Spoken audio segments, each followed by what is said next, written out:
I didn't scream. I didn't run. I didn't call anyone's name. I stepped inside the door, sighing shut behind me, and saw her on the floor, curled by the front door like something forgotten. Her coat was thin, threadbare at the elbows. One slipper lay on its side. Inside the house, laughter burst and fizzed, champagne flutes chimed, and the fireplace breathed out gold. The clock on the wall ticked toward midnight. I took one step forward, and the room died. The cold had weight to it.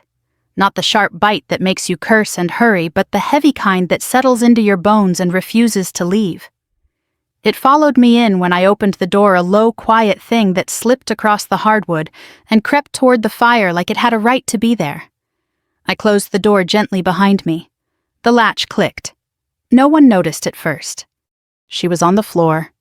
Not on a couch, not on a spare chair pulled close to the warmth. On the floor right beside the door where drafts snake in through old weather stripping. A thin blanket, more towel than blanket, was tucked under her chin. Her knees were drawn up as if she were trying to make herself smaller. One hand rested on the wood fingers, bent at an odd angle, knuckles pale. The other hand was tucked beneath her cheek, cushioning it from the cold boards. Her breath lifted the fabric in shallow, careful waves. I knew that coat. I'd bought it years ago at a thrift store off Main, the kind of place that smells like dust and lavender. She'd laughed when I brought it home. "You didn't need to spend money on me," she'd said, smoothing the sleeve like it was silk. Now the lining showed through at the cuff. The buttons didn't match. Her slipper gray frayed had slid off her heel.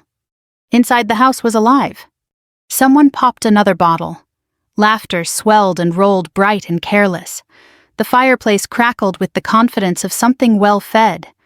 Gold light leaped across the mantel and painted the faces of the people I grew up with. My people, with warmth. I recognized the rhythm of their voices before I recognized the words. The smell of citrus and smoke and sugar floated in the air. The clock on the wall ticked. 58, 59. I stood there with my coat still on, boots wet with melting snow, and felt the cold find my calves. For a moment I thought maybe she'd fallen. Maybe she'd insisted on sitting there stubborn and proud. Maybe this was an accident that would be fixed the instant someone noticed. I leaned down and touched her shoulder. "Hey," I whispered. Her eyes opened. They took their time like windows lifting on old tracks. When she saw me, her mouth curved into a smile that used to mean home. "Oh," she said softly. "You're early." "I'm not," I said. I slid my gloves off and pressed my fingers to her wrist. Her pulse was there, steady, too slow for my liking. Her skin felt like porcelain left on a windowsill. "What are you doing down here?" She fluttered her free hand. "It's fine. I didn't want to be in the way." The way. The word landed like a small stone dropped into water. Ripples spread outward, quiet and relentless. Inside the countdown reached 10, 9. Someone whooped. 8. The TV volume rose. 7. A chorus of voices joined in, sloppy and joyful. 6. I looked past her toward the living room. Stockings hung on the mantel, plush and bright, each stitched with a name in red thread. I saw my parents' names, my brothers, my sisters. There was a space between two hooks where another stocking should have been. The absence screamed louder than the laughter. 5. I slid my coat off and draped it over her shoulders. The fabric was thick, still holding my heat. She sighed as if she'd been holding her breath for a long time. "You'll get cold," she murmured. "I'm fine," I said. "It came out even clipped, the way it does when I'm not fine at all." 4. I stood. The room beyond the doorway was a picture of celebration, people standing close, glasses, raised cheeks flushed. My mother's hair was perfect, sprayed into place. My father held court near the fire, glass in hand, smiling like the year had done him favors. My brother leaned against the back of the couch, mid-joke. My sister laughed on cue. 3. I took one step forward. The cold followed me like a shadow. 2. Someone noticed me then. My sister's laugh caught in her throat. My brother's eyes flicked toward the doorway, then back to his glass. My mother turned, smile already forming. 1. "Happy New," my father began. Midnight struck. Fireworks crackled somewhere in the distance. The TV erupted, Glasses clinked, and then the silence landed. I stood in the threshold, my boots planted on the line between warmth and cold. My coat lay across her shoulders on the floor behind me. My hands were empty. My voice when I spoke didn't rise. "She was sleeping on the floor," I said. It wasn't an accusation. It was a fact. The kind that doesn't need decoration. My mother's smile froze brittle as ice on glass. "What are you doing here?" she asked, as if the question could rearrange the room. "I came home," I said. I looked at each of them in turn. I let my eyes linger on the stockings. The empty hook. I didn't call. My father set his glass down with deliberate care. "This isn't the time," he said. "We're celebrating." Behind me she shifted and coughed softly, the sound thin and polite. I felt it in my chest like a bruise being pressed. "I know what time it is," I said. "That's why I'm here." My brother laughed short and sharp. "Come on, don't make a scene." I didn't raise my voice. I stepped fully into the room and the cold came with me, curling around ankles and chair legs, reaching for the fire. I turned back and bent, sliding my arms beneath her with practiced care. She weighed less than she used to. Too light. She made a small sound, not pain. Relief. "Hey now," she whispered. "You don't have to do all that." "I do," I said. I straightened, holding her close. Her cheek rested against my shoulder like it had when I was a kid, when storms rattled the windows, and she told me the sky was just talking. The room had gone very still. No one lifted a glass. No one spoke. I met my father's eyes. "We're going to talk," I said, but not over her head. And I turned, carrying her past the firelight, past the champagne, toward the quiet that waited beyond the door. 2 hours earlier the road had been empty in the way only winter nights can make it quiet enough to hear your own thoughts echo. Snow drifted across the asphalt in thin, uncertain lines, not enough to slow me down, just enough to remind me where I was. The dash clock glowed a tired blue. 9:57 p.m. The radio murmured end-of-year lists and cheerful voices that sounded too awake for the dark. I hadn't told anyone I was coming. It wasn't a secret meant to sting. It was habit. In my line of work, you learn to move without announcing yourself. You learn that plans change, that promises are best kept small and flexible. And if I was honest, I wanted the look on her face when I showed up. The soft surprise. The way her eyes would widen, then crease at the corners like time itself had smiled. The town sign flashed past my headlights, paint-chipped reflective letters dulled by years of salt and sun. Home. The word sat strange on my tongue. I hadn't lived here in a long time, not really. I passed the diner where she used to take me after school, the bell over the door jangling like a laugh. The pharmacy with the cracked window. Maple Street came next, houses stitched together with strings of lights that made the night feel stitched too. Dispatch had been quiet earlier. Too quiet. Someone at the desk had joked, "Go home." It's New Year's. I'd nodded and signed out, the routine muscle memory of it all easing me into the drive. I told myself I was just stopping by. Midnight, kiss, a hug, maybe Coco if she was awake. I told myself it would be easy. I parked half a block away. Old habit. The engine ticked as it cooled metal, popping softly like it was thinking. When I stepped out, the cold wrapped me in a way that felt personal. My breath left my mouth in pale clouds that drifted and vanished. The snow under my boots made that familiar squeak, a sound that always takes me back to childhood winters, when the world felt smaller and safer. As I walked, I remembered the last time she'd visited me, how she'd insisted on bringing a tin of cookies wrapped in foil, the edges bent from travel. "So you don't forget how things are supposed to taste," she'd said. She had laughed then, the sound thin but bright. I'd promised I'd come home more often. We always promised that. The house looked the same. Fresh paint on the porch railing, new wreath on the door. Money had been spent here. Care had been taken. Through the front window I could see movement shadows dancing against the walls. Warmth spilled out in a soft glow, the kind that suggests comfort without asking who it's for. I paused at the steps. For a heartbeat I considered knocking, calling out, doing things the polite way. That old voice, the one that learned early to smooth rough edges, cleared its throat. Then I noticed the draft. It slipped under the door, cold fingers brushing my ankles even from outside. I frowned and reached for the handle.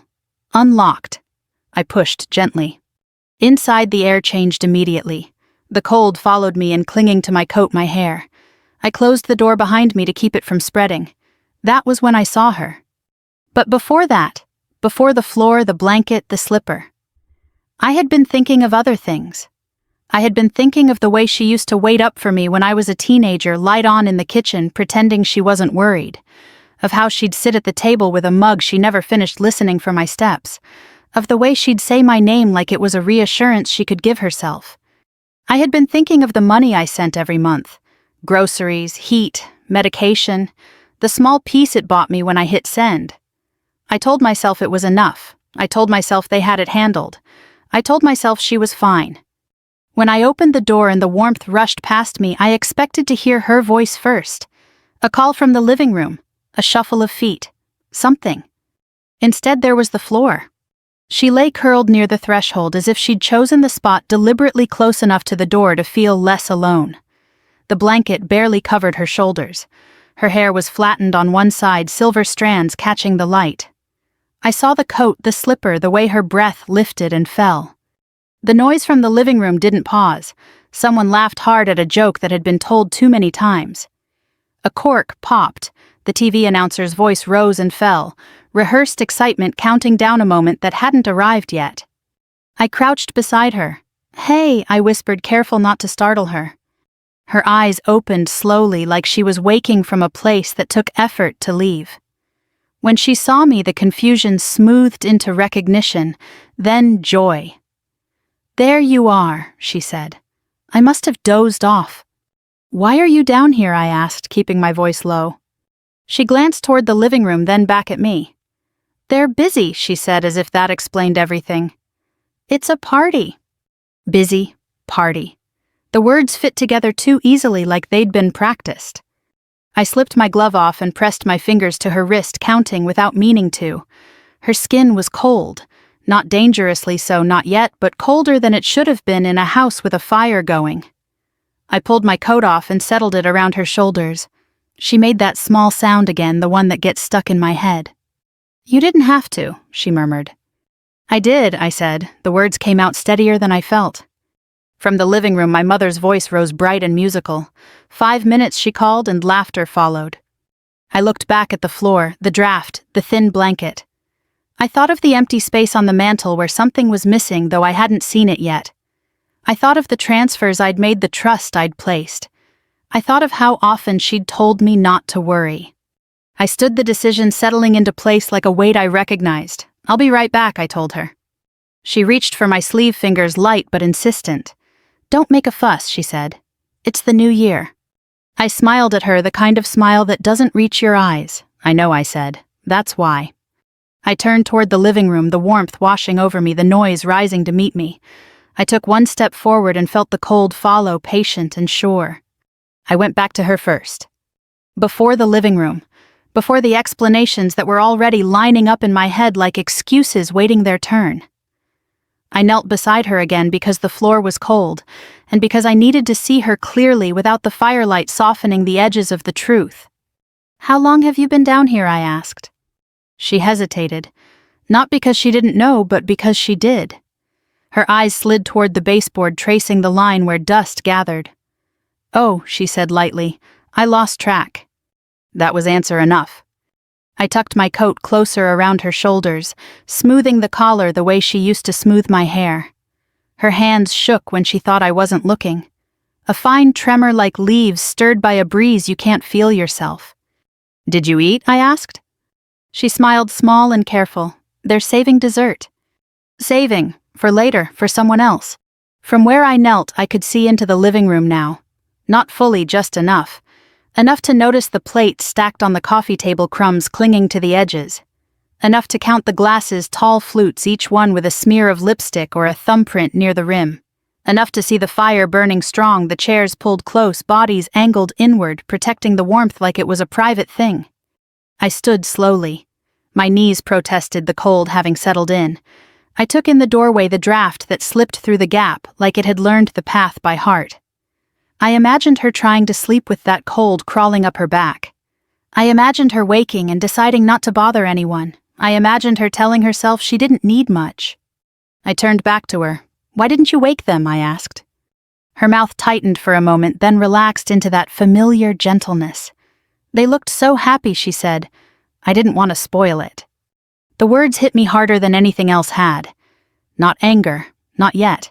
Something heavier. Something that pressed down on my chest until my breath shortened. "I'm going to get you a chair," I said. "Oh no," she replied quickly. "I'm fine right here." I nodded because arguing would take time, and time felt like something we were already short on. I stepped into the living room. The heat wrapped around me, immediately thick and fragrant. Cinnamon, smoke, alcohol. My mother was arranging napkins on a tray, her movements brisk and practiced. My father stood near the mantel, glass in hand, watching the TV as if it held answers. My brother leaned against the wall, scrolling his phone. My sister sat cross-legged on the rug, laughing at something someone off-screen had said.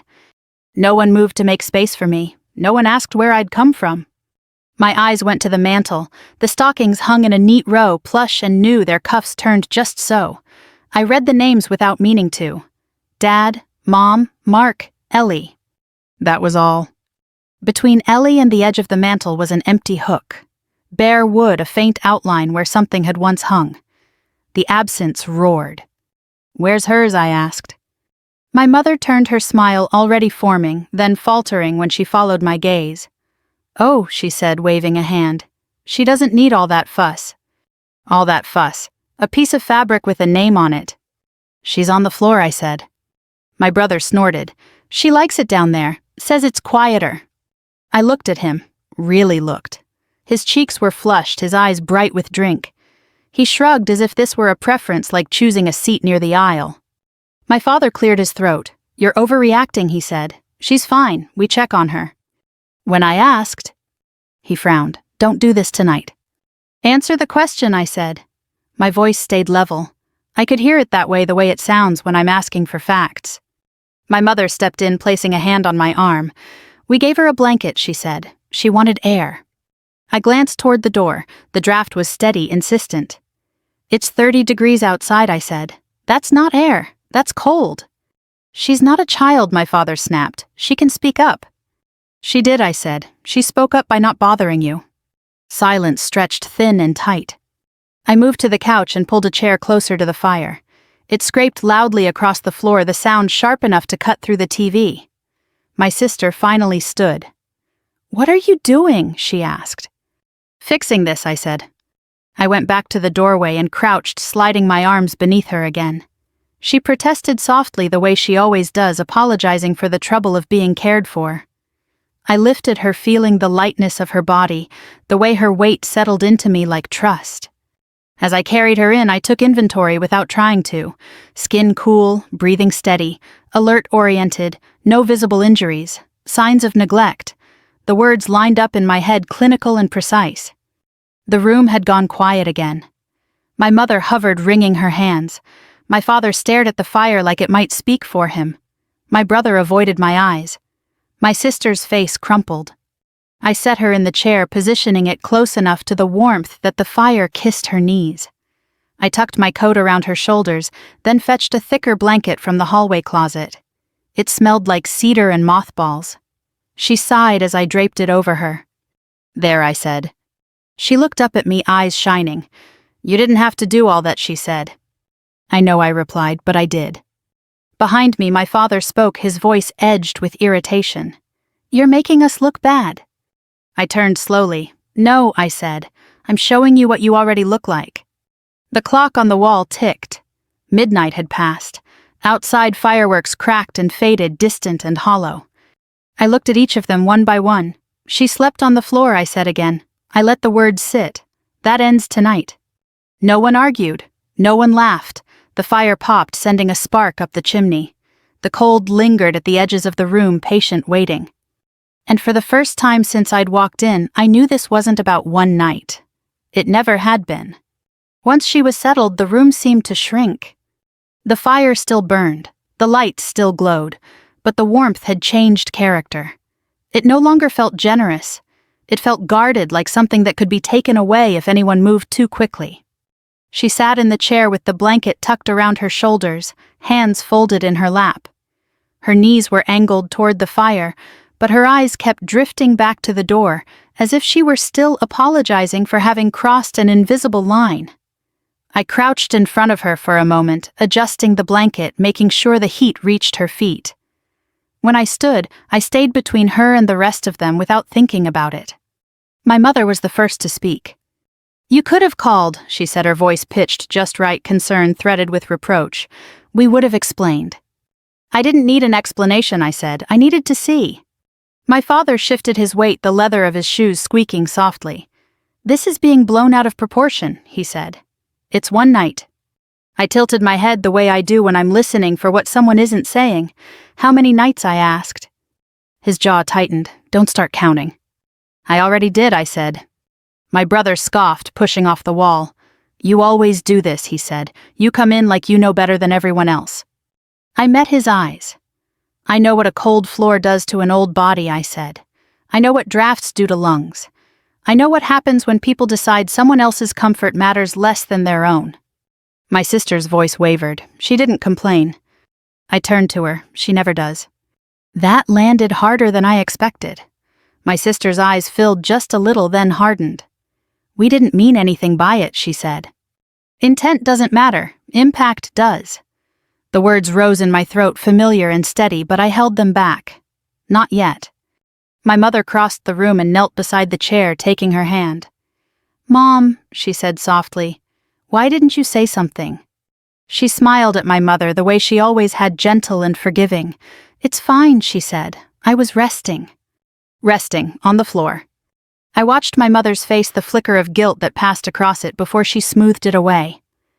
"See," she said, looking at me. "She's fine."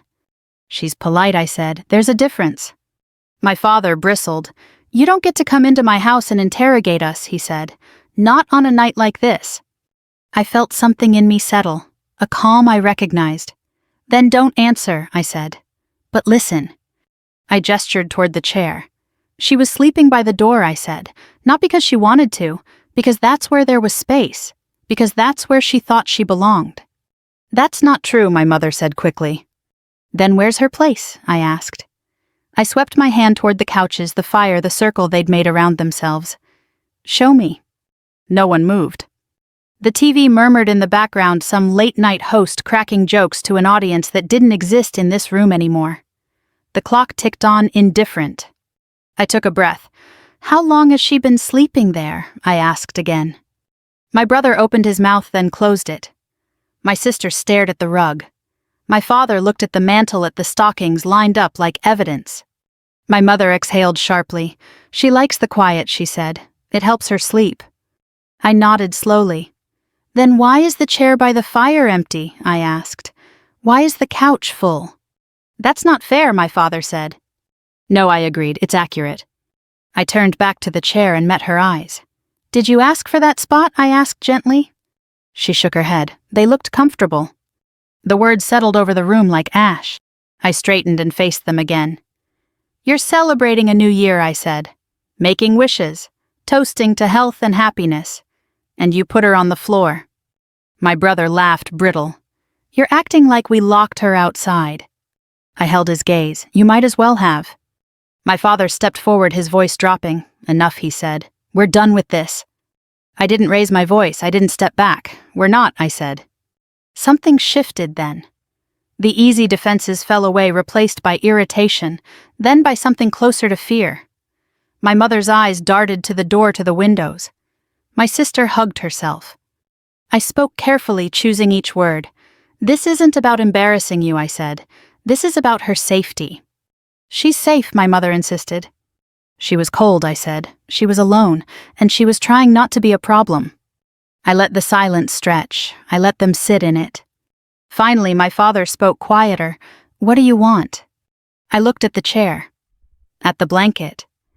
At the small woman who had spent her life making room for others. "I want this to stop," I said. "Tonight." And then my brother asked, suspicion creeping in. And then I said, "We deal with what it means that it happened at all." The fire crackled loud in the quiet. Outside, another burst of fireworks lit the sky unseen. I glanced at the door, then back at them. "She slept on the floor," I said one last time. "That ends tonight." No one argued, no one smiled. The celebration had curdled and they all knew it. The quiet after confrontation has a sound of its own. It hums low and tense like a wire pulled too tight. I felt it in my jaw, in the set of my shoulders, in the way my hands wanted to clench and didn't. She sat by the fire, the blanket rising and falling with her breath. Color had begun to creep back into her cheeks. That mattered. It was the only thing in the room that did. I turned back to them. "We're going to talk about the money," I said. My mother's head snapped up. "What money?" "The money I send," I replied, "every month, labeled, earmarked." My father scoffed. "We don't need a lecture about finances." "I'm not lecturing," I said. "I'm asking where it went." My brother laughed again, too loud, too fast. "You think we're stealing from her?" I met his eyes. "I think the heat works," I said. "The fire's going, the couch is full, and she was on the floor." My sister took a step back, bumping into the side table.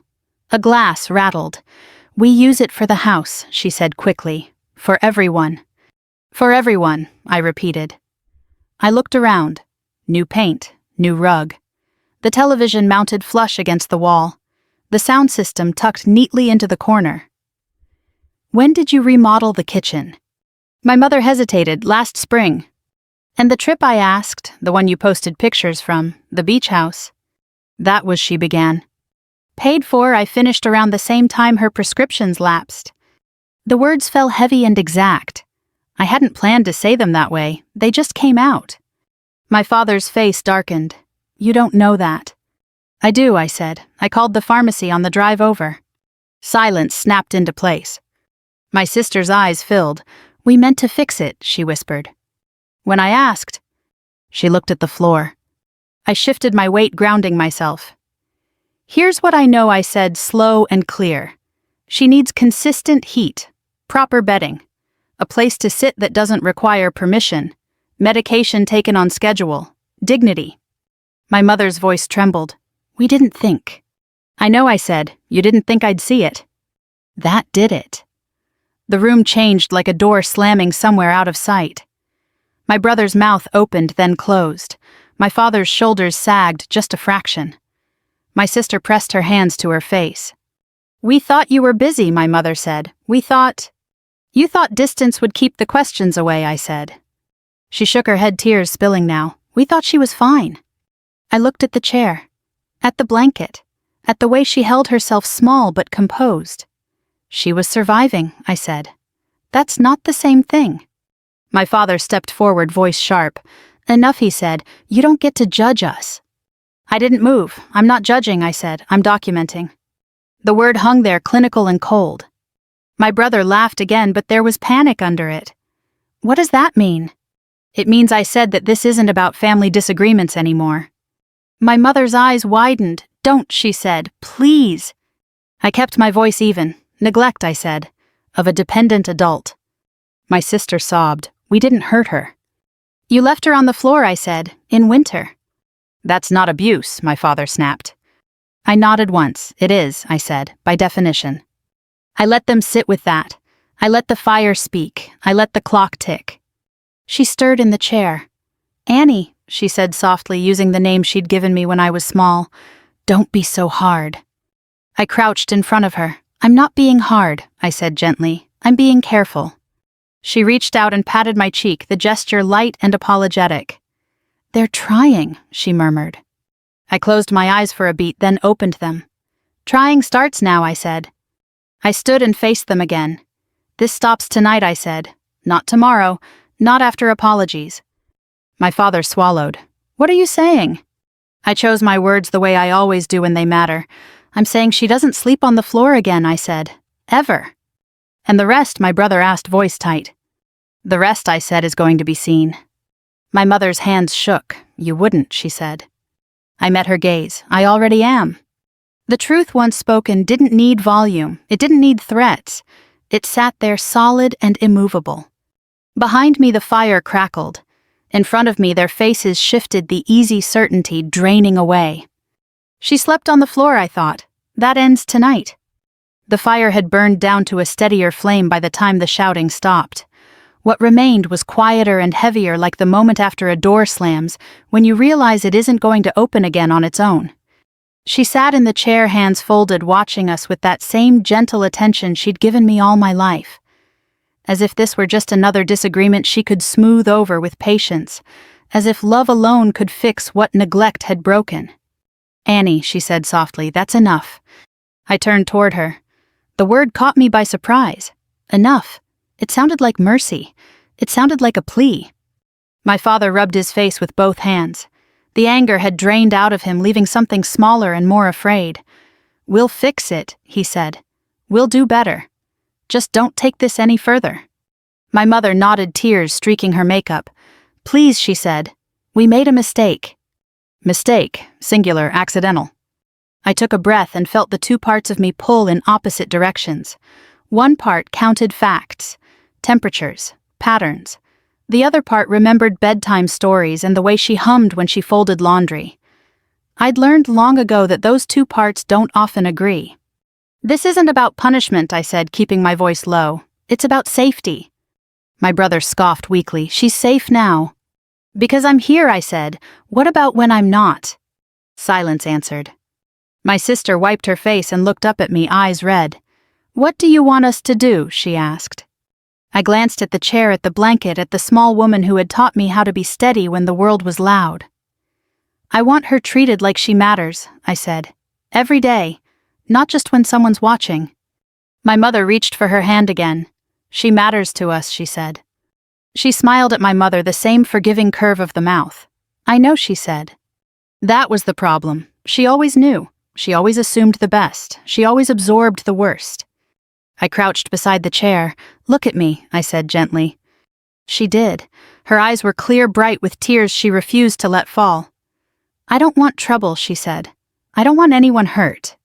I nodded. "Neither do I." "Then let it go," she whispered. "We're together. That's enough." I felt the words press against my ribs. Together. Enough. I wanted them to be true. I stood and turned back to my family. "Here's what's going to happen," I said. "Tonight she comes with me." My mother inhaled sharply. "You're taking her away." "I'm taking her somewhere warm," I said. "Somewhere she has a bed." My father opened his mouth to argue, then closed it. He looked at the floor, and after that, I said, "We make sure this doesn't happen again." My brother shook his head. "You're going to report us." I didn't answer right away. I looked at her. She watched me, waiting, her face open and trusting. The weight of that trust pressed down hard. "I'm not erasing what happened," I said finally. "I'm not pretending it didn't." My mother sobbed. "You'll ruin us." I met her eyes. "You did that yourselves." She flinched. I turned back to the chair and held out my hands. "Let me help you up," I said. She hesitated, then took them. Her grip was light but sure. When she stood, she leaned into me just enough to steady herself. I felt how thin she was, how easily she could have been missed. As we moved toward the door, my sister stepped forward. "We love you," she said to her. She paused and looked back, her expression kind and tired. "I know," she said, "but love needs to look like something." The words settled over the room like dust.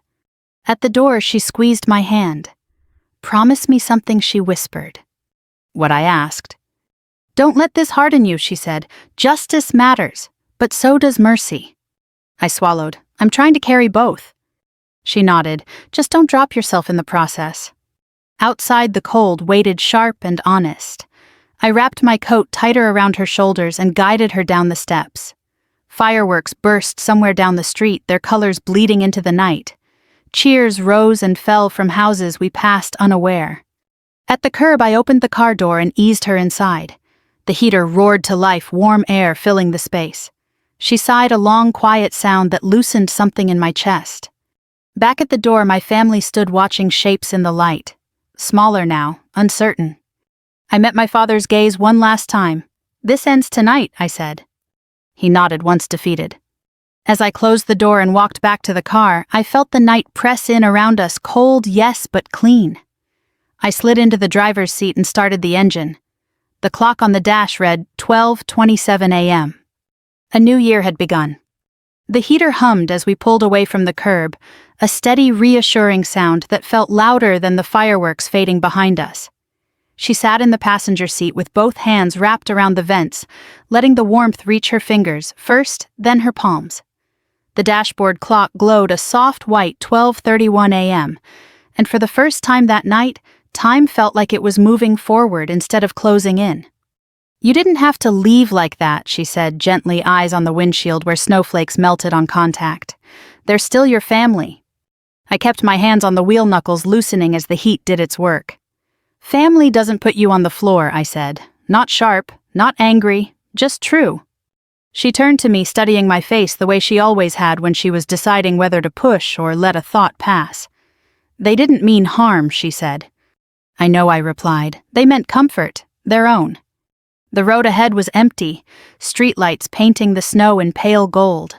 Houses passed in quiet rows, curtains-drawn televisions glowing blue inside.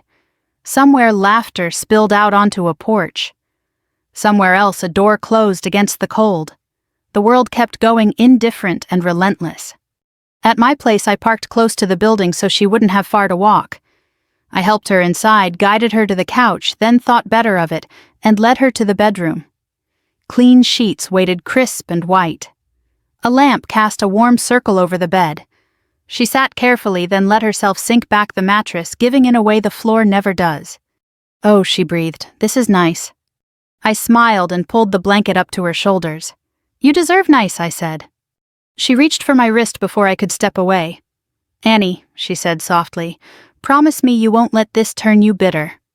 I sat on the edge of the bed. "I won't," I said, though the promise felt like something I'd have to keep making. "I'll let it make me careful." She nodded, satisfied. "Careful is good." When she fell asleep, it happened quickly, like a switch flipping. Her breathing deepened, steady and even. I watched her for a long moment, committing the sight to memory, the way her face softened when she wasn't trying to be agreeable, the way the blanket rose and fell. Safe. Warm. In the living room, I sat with a mug of water gone cold in my hands and let the night catch up to me. My phone buzzed once, then again. Missed calls, messages, apologies tangled with panic. I didn't answer. Not yet. What came next would take time. Conversations that didn't fit into a single night. Appointments. Boundaries. Accountability that didn't need shouting to be real. I wasn't erasing what had happened. I wasn't pretending it would fix itself. I was choosing to build something better, plank by plank, even if it took longer than forgiveness usually does. Morning arrived quietly, pale light slipping through the blinds. She woke with a small smile, surprised all over again by the bed, the room, the simple fact of comfort. I made oatmeal the way she liked it, with too much cinnamon. We ate at the table, unhurried. Later, when the calls came again, I answered one. Then another. The words were softer now. The fear had settled into something closer to understanding. I listened more than I spoke. I said what needed to be said. I didn't raise my voice. Weeks would pass before anything resembled normal. Some bridges would be repaired, others would stay closed. Consequences would arrive in quiet ways, changed routines, watched finances, the slow work of rebuilding trust.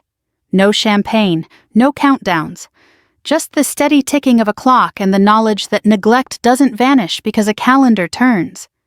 On a clear afternoon not long after she sat by my window with a book on her lap, sunlight warming her hands, she looked up at me and smiled. "I like it here," she said. "It feels considerate." I laughed softly. "That's the goal." She nodded, pleased. "Then you're doing it right." That night, as I turned off the lights, I paused in the doorway and looked back at her already asleep, blankets tucked just so. I whispered the words that had carried me through the hardest hours, not as a warning, not as a threat, but as a promise I intended to keep. She didn't sleep on the floor, and she never would again. If this story stirred something in you, if it reminded you of someone who deserves a chair by the fire, a bed of their own, a place where they are not in the way, I hope you'll take a moment to think about them tonight. Maybe reach out, maybe listen, maybe make room. I'd love to know what this story brought up for you. Leave a comment below and tell me where you're watching from. We share stories like this every day, stories about hard choices, quiet courage, and the kind of love that shows up when it matters most. If you don't want to miss the next one, subscribe and stay with us. Let's keep walking this road together.